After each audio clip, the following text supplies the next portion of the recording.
Physical and emotional hunger may be easily confused, but there are key differences between the two.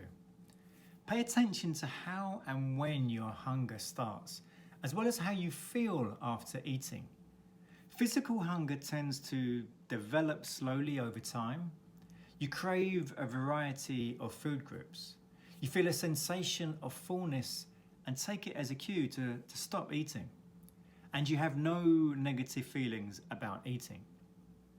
Emotional hunger is likely if it comes on suddenly or abruptly. You crave only certain foods. You may binge on food and never feel a sensation of fullness. Or you feel guilt or shame about eating. Now, food may help ease emotions in the moment, but addressing the feelings behind the hunger is important in the long term.